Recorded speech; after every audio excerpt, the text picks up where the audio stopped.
I said there's going to be a lot of catch up, but that means a lot of people, the federal workers, aren't being paid and don't have that income stream.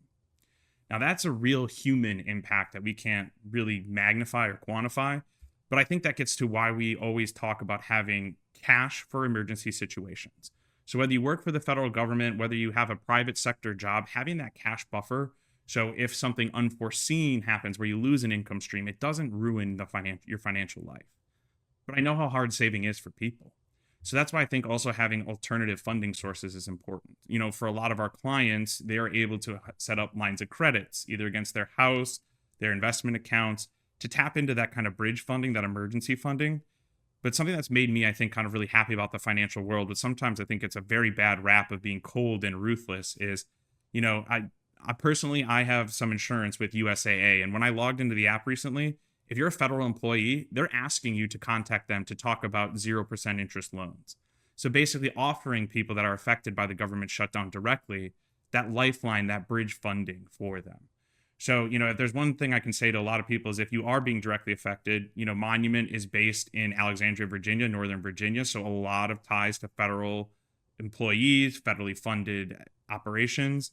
Don't be afraid to reach out to banks or even a financial advisor to talk about bridge funding solutions.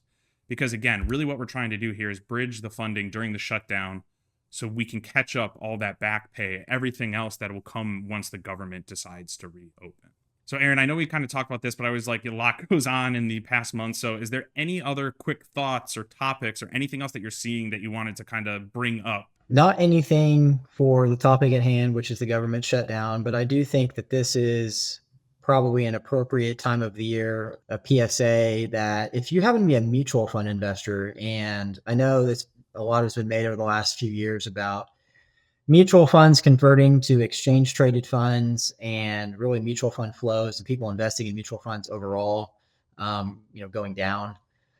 If you happen to be a mutual fund investor, and this only applies if in taxable accounts, by the way. So I'm not talking about 401ks, IRAs, qualified accounts. I'm talking about in taxable registrations. If you happen to be a mutual fund investor and you're looking to put cash to work, I'd be really cautious about putting cash to work at this time of year because you could be buying into a fund that's going to end up sticking you with a capital gain that you didn't participate in. It's one of the eccentricities of mutual fund investing, which is if you invest in the fund at the end of the year before they pass through their capital gains, you could actually get hit with that and have to pay taxes on it, even though you didn't participate in any of those gains this year. So just something to be aware of if you are a mutual fund investor in taxable registrations. That'd be the only thing I would call out right here. Yeah, it kind of leads back into what we talked about, I think, on our quarterly recap episode. Dave mentioned, if you need cash, now's the time when there's only 2 months left in the year where you really want to make sure you understand the tax impacts of the investment decisions you're making. So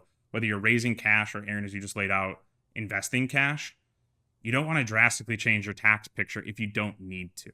So, and there's other ways around it. I think that'll be a great actually episode in the future. We'll probably have to do that. The differences between ETFs, exchange traded funds, and mutual funds.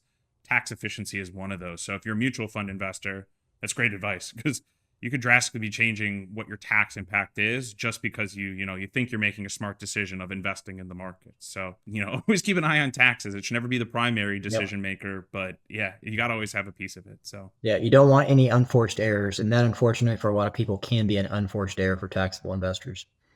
yeah, coming off the World Series, which was quite exciting. If you avoid unforced errors is something I learned. Avoid A unforced errors. lot of good defense. So